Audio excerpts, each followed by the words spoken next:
કેમ છે પાર્ટી મોજમાં? જય શ્રી રામભાઈ બધાને. ટાઈમની વાત કરવી તો આપણો બ્લોગ ચાલુ થાય છે 12 વાગે અને તડકો બહુ વધારે છે. અત્યારે આપણે ઘરે જ આવી છીએ, જમવાનું છે, પછી જમીને આપણે ટિફિન દેવા જાઉં એટલે ત્યાં જઈને તમને મળવી, કારણ કે અત્યારે મારે જમવાનું છે, મારે કેમ બતાવું, બરાબર?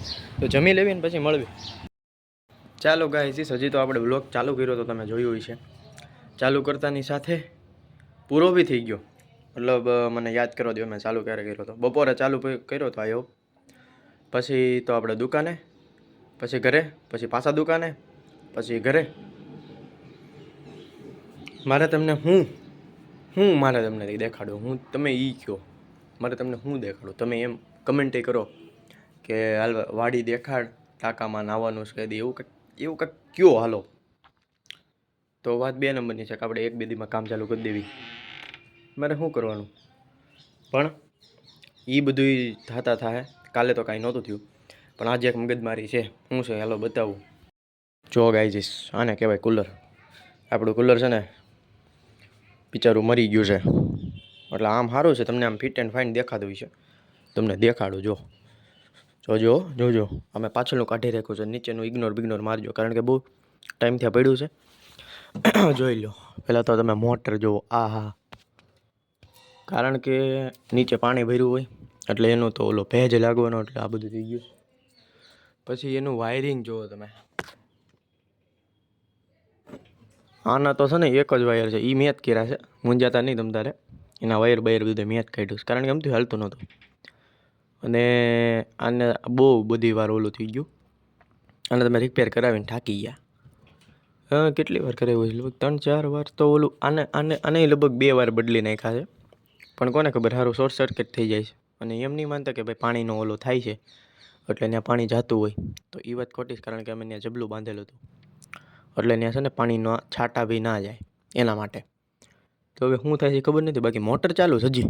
આ મોટર જે છે ને, એ મોટર હજી હું સ્વિચ પાડું ને તો ચાલુ થાય, પણ આ થતું બંધ થઈ ગયું છે, બરાબર?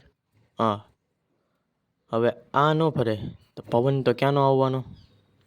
હા, એવું બધું હાલે છે, માથાકૂટ. બાકી તો ઓલા હોલમાં એસી છે એટલે વાંધો ન આવે. બપોરે આપણું એસી ચાલુ હોય, પણ ઇન કેસ આપણે ત્યાં મહેમાન બેઠા હોય ને આપણે અહીંયા બેહવું હોય. ગાઈસ, પહોંચ છે આપણા રૂમમાં.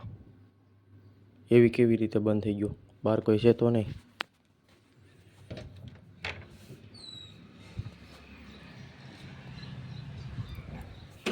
ગાઈસ, લોચો છે ગમે, ઓટોમેટિક દરવાજો બંધ થઈ જાય. આપણે જો ખુલ્લો રાખવી થોડું ઘણું, આમ થોડું હાલે તો એ થાય. આપણે અહીંયા જોવી ક્યાં હતા આપણે, ભૂલાઈ ગયું મને. હા, એસી તો આપણે ઠીક છે, પણ ક્યારેક આપણે અહીંયા બેહવું હોય તો શું કરવાનું ભાઈ? ભાઈ, મને આ રૂમમાં બેહવું હોય તો હવે લપસી છે અને શું કરીશું ખબર નથી. બાકી પંખો તો હોય, પણ પંખામાં શું છે, એટલો આમાં શું છે, આ બાજુનો કોશન હોય ને એટલે ઠંડો પવન આવે, બહુ એટલે હદ બારો. રાતે અમારે તેને બંધ કરવું પડે, એવો ઠંડો પવન આવે. પણ કાંઈ વાંધો નહીં. હવે તો કાંઈ થાય એમ નથી. થઈ જાય તો થઈ જાય, બાકી તો ઠીક છે. તમે બના રહેજો છેલ્લે સુધી. તો આવું કાંક હાલે છે, માથાકૂટ હાલે છે, લોચા લપસી હાલે છે. અત્યારે હજી એક કામ આવી ગયું છે. આપણે એક ગાડી પંચર કરાવવા જવાની છે આપણા બાપુજીની. બાપુજી સવારમાં હું તો ત્યારે જ કહી ગયા કે ભાઈ ગાડીમાં પંચર છે, કરાવી આવજે. મેં કીધું કાંઈ વાંધો નહીં. તો હવે વ્લોગ એડિટ કરવાનો બાકી છે અને આપણે એ બધું કરવા જવાનું છે. ટાઈમની અત્યારે વાત કરવી તો 9 તો વાગી ગયા છે. 9:30 તમે આ જોઈ લેવો, બરાબર? તો અત્યારે 9 વાગ્યા છે. 9:30 તમે જ્યારે વ્લોગ જોતા હશો ને ત્યારે હું પંચર કરાવતો હોઈશ, કાં તો મારે પંચર થઈ ગયું હશે, એવું કાંઈ છે, બરાબર? તો બન્યા રહેજો અને શોર્ટ બ્લોગનો આનંદ લેતા રહેજો. સારો લાગ્યો તો લાઈક, શેર અને સબસ્ક્રાઈબ કરજો. હું મળું તમને એક નવા વ્લોગમાં. જય હિન્દ, જય ભારત.